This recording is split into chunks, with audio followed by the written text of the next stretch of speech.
Howdy folks, today we are playing Green Ramp in Phyrexia All Will Be One Standard, with the top end being Nissa, Ascended Animist, and Awaken the Woods. This is a new card from Phyrexia All Will Be One that lets us plus to create a green XX green Phyrexian horror creature token where X is its loyalty, so you just make an army every turn. Minus is to destroy an artifact or enchantment, and -7 to give each creature you control +1 and +1 for each force you control and gain trample. That is a really good ultimate with a lot of the force we have in our deck, but also with Awaken the Woods, which creates force. So we're hoping to pull that combo off in today's video. Let's see how we do on the ladder. Okay, we have double Azusa's many journeys, so hopefully that'll be good here. Need to draw some lands probably to make that work. There we go, there's a land. Play a forest, go ahead and pass the turn. Next turn we can Awaken the Woods, see if our opponent's on mono green as well potentially.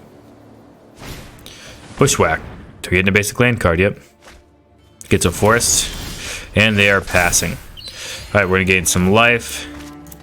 And I think we're gonna go ahead and just make 2 1/1s this turn. Go ahead and pass the turn. Hopefully get a big Nissa going next turn. Topiary Stomper for our opponent. Yep.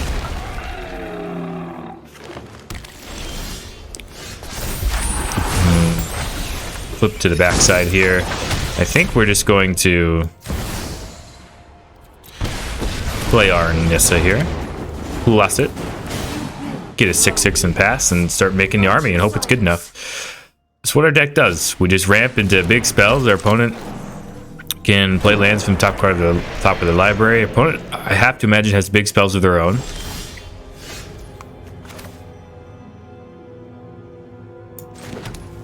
The nice thing is eventually this -7 is going to really get our opponent.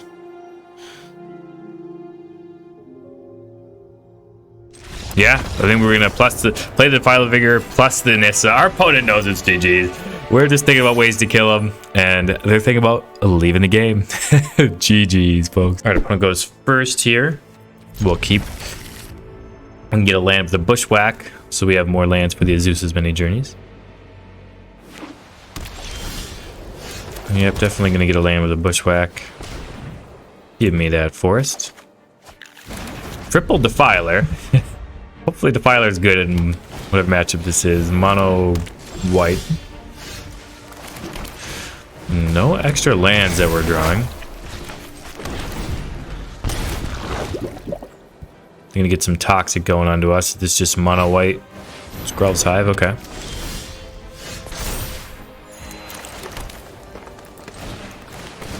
Well, we'll play some mana creatures. Go ahead and pass the turn. Opponent didn't have any lands, but they definitely have the Screll's Hive.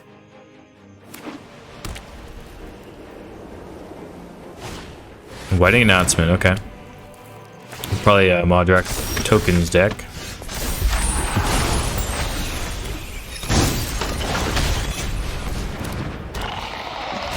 I think we'll go ahead and pass the turn.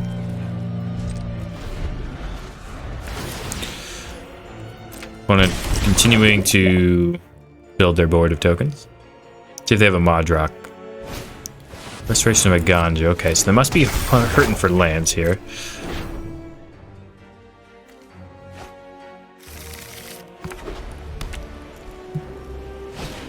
And the Lunarch Veteran. Sure. They are gonna attack. Okay. I was gonna be a little surprised, to be honest. Yep. We could exile. Yeah. Go blue. I think we're gonna exile that Bushwhack. Go to my turn.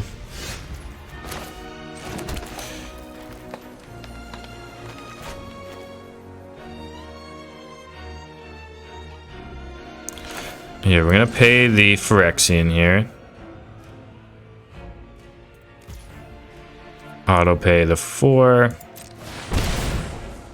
Put a +1/+1 counter each green creature we control. And this way we're gonna auto pay again. Get lots of counters on creatures. And no vigilance, but And they can't block profitably. They can really hardly block, to be honest. I mean, they have... I don't know. A White Sun's Twilight would be good if they get to X equals 5, but it's not looking like they can. Next turn, we have 3 big tramplers coming their way. Opponent could definitely have a devastating turn, though. I mean, we did our thing. Our opponent's about to do their thing. Let's see if their thing's any good. They're down to 3. Gonna take 2 more from the Skrell's Hive here. They haven't given me any toxic yet. Oh, okay. The Skrell's Hive keeps them alive, actually, from that. It's good to know. Do they have a planes to discard and get back? That means they... Okay. They feel like they really need a life. That makes sense. Checks out. Yep. It all has... Trample. All 3 of these. Ah, yes, opponent. I agree with you. Concede. I like the concession bonus button from you. I appreciate it. GG's. Alrighty, here with the deck tech for Green Ramp.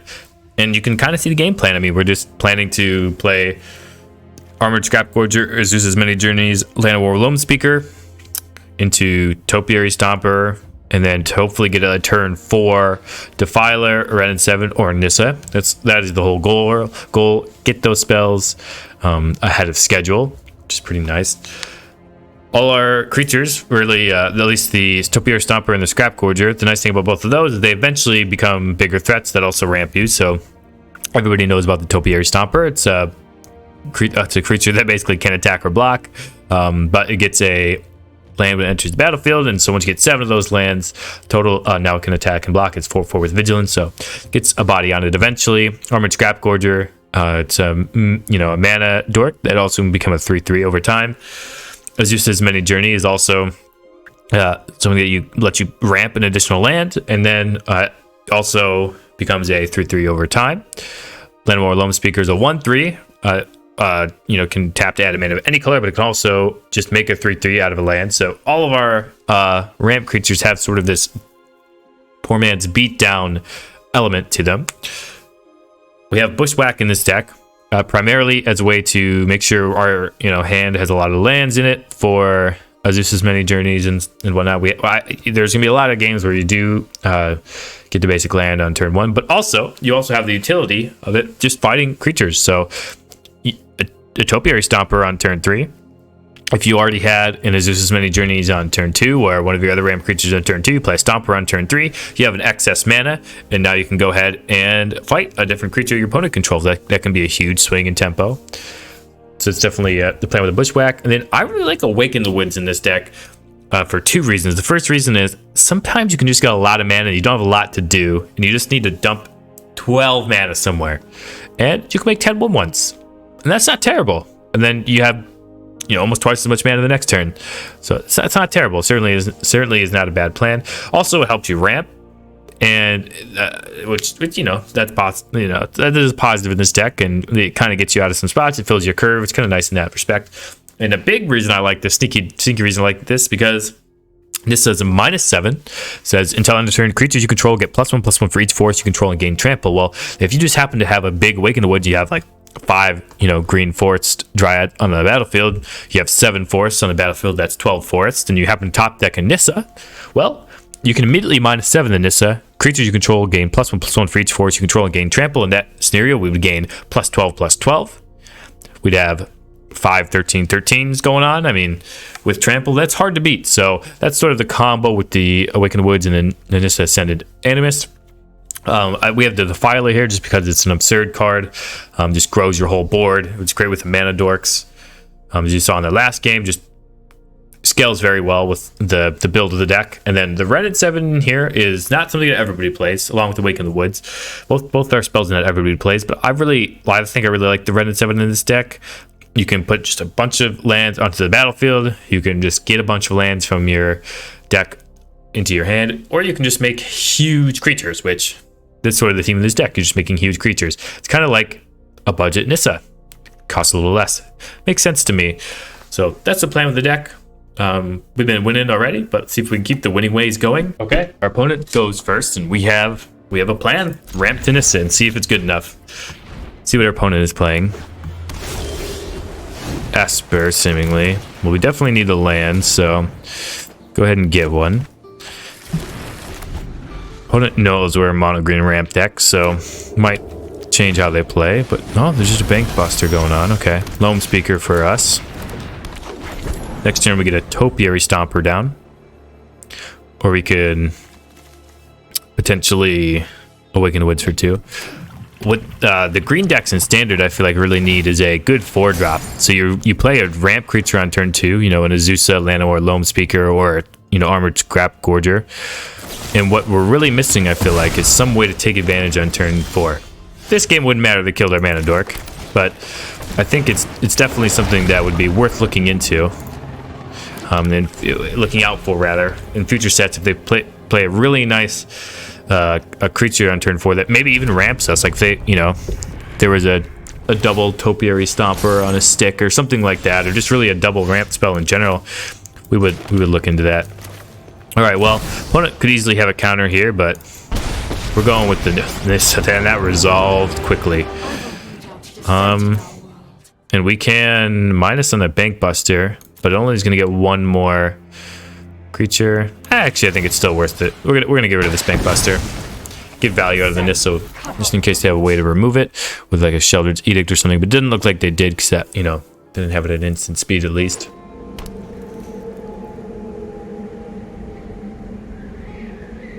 See what our opponent plays here. They play a Planeswalker. We can sneaky attack it with the Awaken the Woods and Topiary Stomper combo here. Wrenn and Seven, not bad.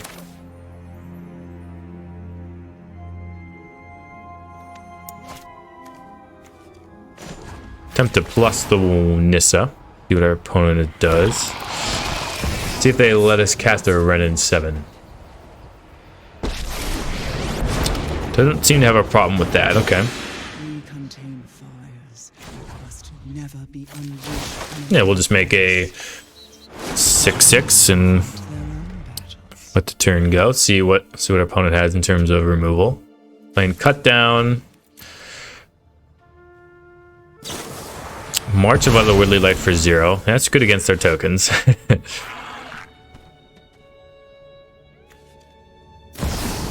Wandering Emperor. Okay.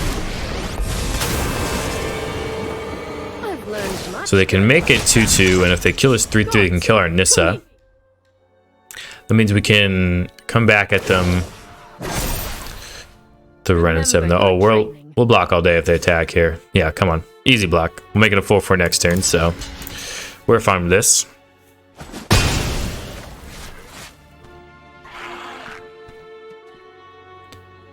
Now would be a good time to maybe get a Mistress Foundry. One has more lands. Looks like they kind of had a decision on which land to play. Could would imagine they have a few more in there. Well, looks like they're just on Mars. Nice drop. Mardu, good stuff. We'll go plus with the Wrenn and Seven first. See what we hit. Get some lands, okay. Another Wrenn and Seven in the bin. Plus the Nissa. Should have played the Foundry. That was my mistake. Sorry, folks. Attack the Wandering Emperor. See if they block.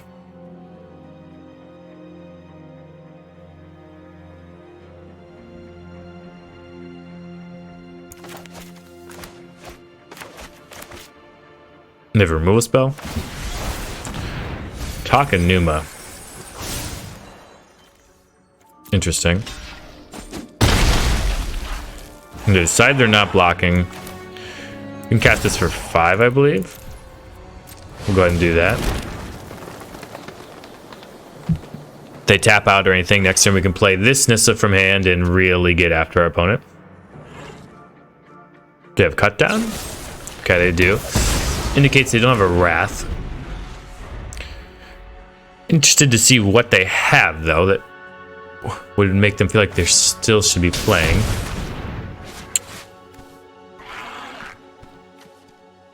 Okay, we'll sacrifice a 1/1.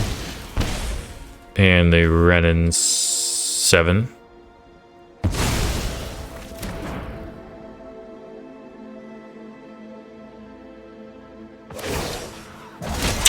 Samurai time. May your blade strike true. Do you have a laydown arms? Wouldn't be weird in this deck to have laydown arms. Okay, well, we came here to do the wombo combo, so that's what we're gonna do. Keep the Nissa on 7. Ultimate to Nissa. And attack our opponent.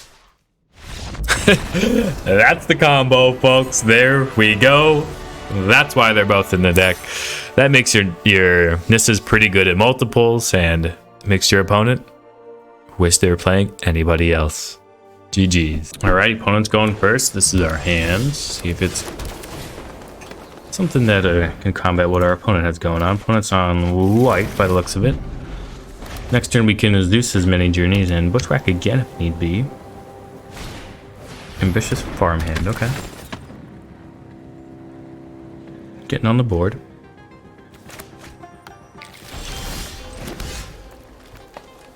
Yep. Just gonna go ahead and get our Azusa going, and I think we will bushwhack just hit this land. Might as well use the mana efficiently. So then next turn we can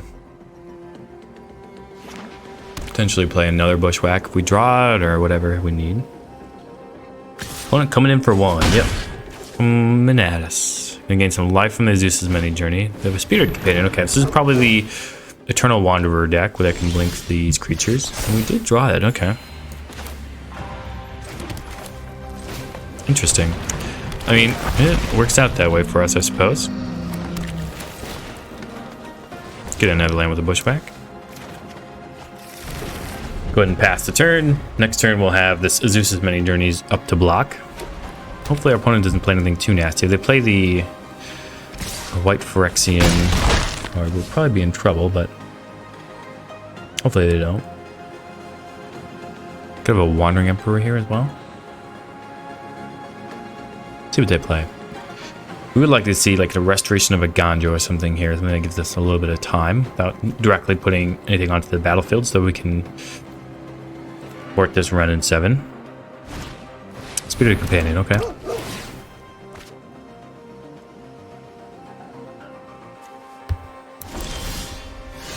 Scrapgorger. So this is Azusa flips, which is big. Now we can get a Wrenn and Seven going.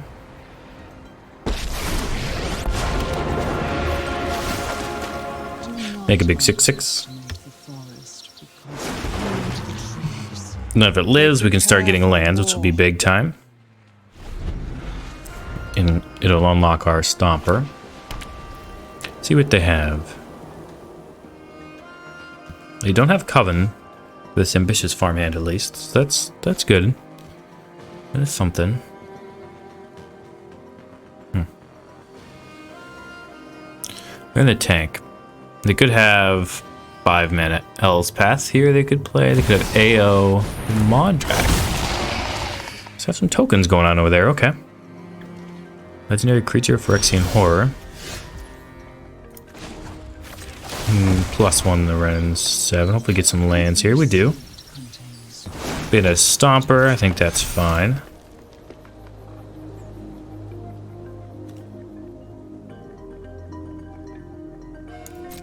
And I think we're gonna attack here. Probably just make our opponent chump block. The 7/7. We can chump block both, okay.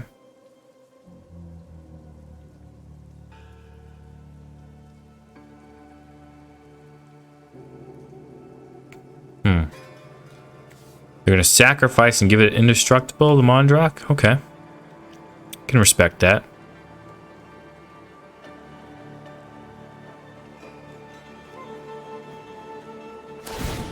Sure. Indestructible time. Alright. Cast our Scrapgorgers. Our opponent has a Wrath here, and they get the indestructible ability and the Wrath going. It's gonna be tough. Probably GG's even, because then they get to attack our Wrenn and Seven. So they have... Yeah. Hoping to avoid any type of Wrath here. So it would put us in a really bad spot. Maybe I should have held the Scrapgorgers, but maybe not. I kind of wanted to play them so that they could block this Mondrak. Intrepid Adversary. Okay. Okay. We can deal with that. It's being indestructible is a little annoying, though.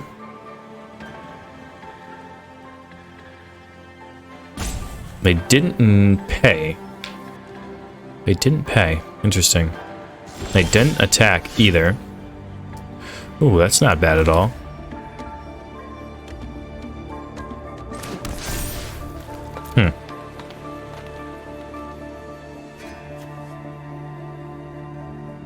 Interesting.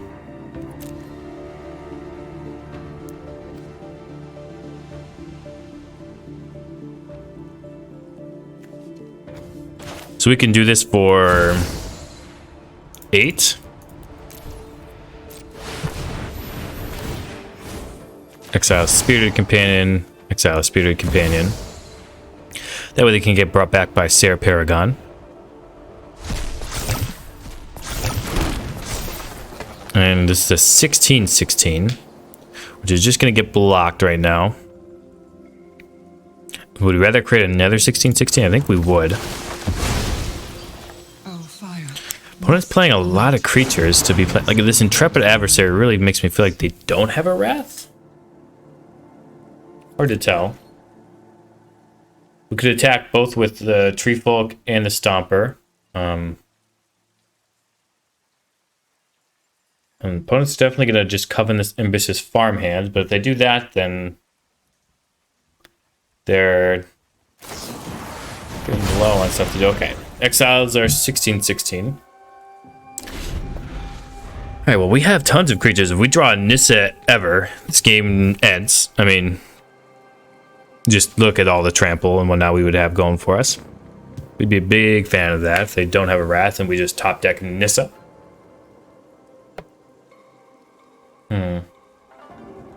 Opponent's definitely got to think about what they want to do here. Stone Brain. I could probably name Nissa. Wonder what they name. They name Wrenn and Seven. Kind of get hosed. How they're gonna name Nissa though?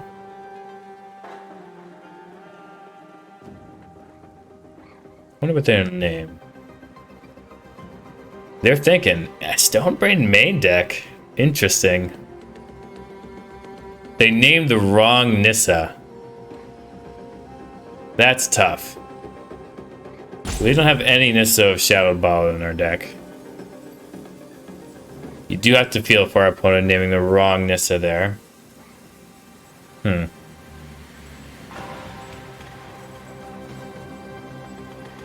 Well, it'll be really sad for our opponent if we top deck this Nissa and kill them. I think they had the right name. I mean, obviously, if they had named the right Nissa, I think they would have been fine. See if we draw it. Oh, how good would it have been?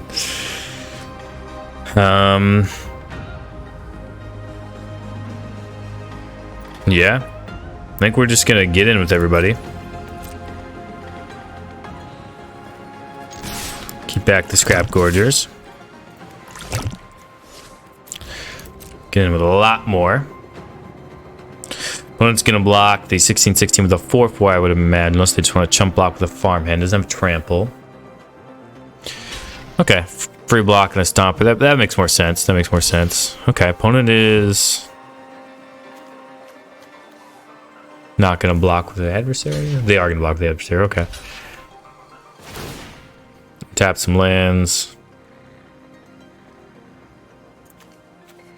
Okay, untap some of these lands. Alright, well, putting our opponent to the test. They did not have a Wrath the last turn. Unless they have exactly White Sun's Twilight. It's possible they have that. Should I plus the Wrenn and Seven in that case? I do want to just present lethal, so I don't think so. Yeah, we're just gonna present lethal. And they definitely could have the White Sun's Twilight, and we're probably dead to it. Oh, they need another land to do that. Okay. Could have a Farewell. It's possible. It'd be an interesting deck to play a Farewell in, though. What do they have? They could make a bunch of tokens with White Sun's Twilight, gain some life, but none of it could block. They might gain enough life to not... Oh, come on.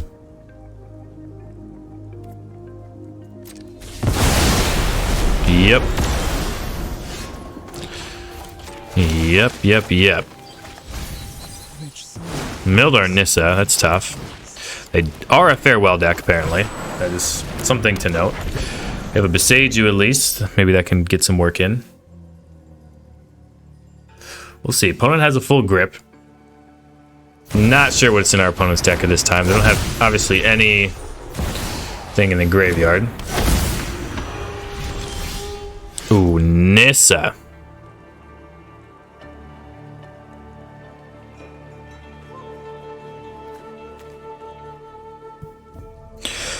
So we can cast Nissa for 7, give our creatures +9/+9 and trample, and we can give 2 more creatures that with well, no Loamspeakers, no. So +9/+9 and trample would be 10. So it'd be 20 damage to our opponents. They can block 5 of it and gain 3 of it back.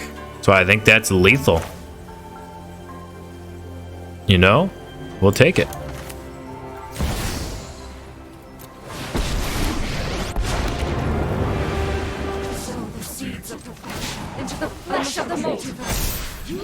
Alrighty, let's get in there.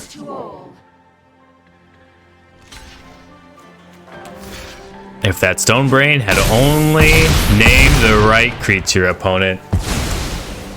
Goodbye. That's a W. Oh, if the Stone Brain had named the Nissa, oh, you would have lived, but it did not. GG's, folks. Play 2 rounds, get some dubs. Alrighty, let's head to the wrap up. Okay, and we're back with the wrap up for Green Ramp. And if you're going first, this is the deck for you. If you're playing against slow mid-range decks, this is the deck for you. If you're playing against mono red aggro, this is not the deck for you. But overall, this deck does okay on the ladder. You'll win probably around 50% of your games. I don't know exactly which games I'll keep in the final video, but I probably won about half my games. You have some games where you just stomp your opponent. You're on the play. You play Azusa's Many Journeys into Topiary Stomper, into Defiler, into Nissa, and your opponent dies. They fold. They can't do anything about it. You also have some games where you're on the draw. Your opponent plays a turn 1 Kumano faces Kakazin. You play a Bushwhack on turn 1. They play a turn 2 the Phoenix Chick and Monastery Swiftspear. You play a turn 2 Azusa's Many Journeys. And turn 3, they basically have it wrapped up. They can do whatever they want to at that point. It's mono red. It's what they do. They're really efficient at it. The mono red deck in this format's real. It's good. And if you're playing a deck, you have to respect it. And I don't know if this deck can even be built to respect that deck enough. You have Llanowar Loamspeaker. You have Armored Scrapgorger to try to block those creatures. Eat a Lightning Bolt. Azusa's Many Journeys gains you 3 life, but takes a while for it to do. I think, Topiary Stomper comes down, but it can't block until you have 7 lands on the battlefield. So really, you're not really playing good defense at all with this deck. If you're getting attacked early, you're probably going to die. It honestly feels like this is a deck where you need some sort of life gain or some sort of a wrath that doesn't really exist. I mean, when you could pair white with it, I guess, but then you're messing up your forest count with Nissa. It just feels like this deck needs a little bit. I mean, you could ramp into Portal to Phyrexia, certainly, but if you're doing that on turn 6, you're probably dead. You're probably just better off playing, mono red Portal that can ramp into it and also kill your opponent's creatures on the way. So you have a few flaws with the deck, but if you just enjoy good old green ramp, you're going to win about half the time. And it's fun. Maybe that's good enough for you. It's fun for me. Yeah, it's good enough for me. I enjoy playing green ramp, winning about 50% of the time, really just sticking it to our opponents when we beat the heck out of them with a great draw. But you have to be ready to take your lumps on the mono red end, or whatever aggressive deck it's under. Even Grixis can get under you. Mono black can get under you. Invoke Despair your Wrenn and Seven and token. That was your whole plan, and then Ooh, drop and Invoke Despair since they're on the play. Yeah, that's how the deck is, though. I think, you know, you would have a fun time playing it. So go ahead and take it to the ladder if you have these cards. If you're looking for optimized win rate, I would not craft these cards to take them to the ladder. So you've seen I've built this green ramp deck. I would like to play decks you've built, so please go down into the description of this video you're watching. There's a Google Forms. Go ahead and fill out the Google form with the deck you want me to play on the channel, and I'll play it if I think it's channel worthy. Spoiler alert, almost every deck is. I like to, you know, play a deck and then adjust a little bit if I feel like it needs adjusting, or just to tune it to my own personal flavor, and see how it does after that.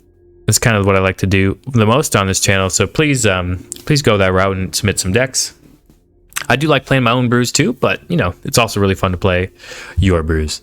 If you like this deck, this standard video, you'll probably like my last standard video I made. So go check it out. It's on your screen right now. And until next time, wherever you are, whenever you are, have a magical day.